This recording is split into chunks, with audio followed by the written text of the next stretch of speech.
ભરૂચના શ્રી શક્તિનાથ મહાદેવ મંદિરના પ્રાંગણમાં 7 દિવસ ચાલનારી શ્રીમદ ભાગવત કથા રસપાનો પ્રારંભ થયો છે।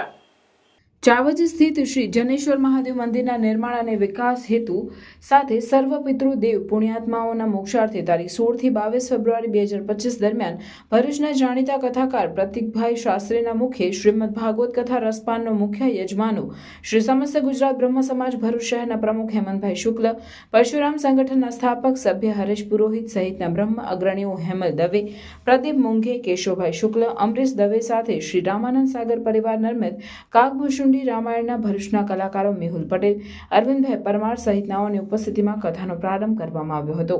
પોથીયાત્રા બાદ કથાકાર પ્રતિકભાઈ શાસ્ત્રીના મુખે શ્રીમદ ભાગવત કથા પ્રારંભ કરવામાં આવ્યો હતો। કથાના મધ્યે ઉપસ્થિત બ્રહ્મ અગ્રણીઓના હસ્તે કથાકાર પ્રતિકભાઈ શાસ્ત્રીનું શાલ ઉઠાડી સન્માન કરવામાં આવ્યું હતું। વનમાં ગયો અને ત્યાંથી રાજાના મહેલમાં જઈ ઘણું બધું ધન ચોરી લાવી અને રાજાને આ બધેથી ચોરીને લાવે છે ને રાજાનું ધન અહીંયા લાવ્યો છે ને ક્યારેક પકડાઈ જશે તો આપણને પણ એનો દંડ મળશે। એટલે પેલી કપટી સ્ત્રીઓએ યોજના બનાવી કે આપણે આને પૂરો કરી દઈએ।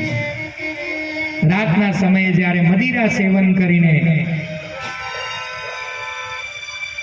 ધુંધુકારી સુઈ રહ્યા હતા ત્યારે કપટી સ્ત્રીઓએ દોરડાથી બાંધી એમના ગળે ફાંસો આપી અને લટકાવ્યા તોય પ્રાણ ના નીકળ્યો। એટલે ધગધગતા સળગતા અંગારા હતા, કોલસા એ મોઢાની અંદર નાખી દીધા।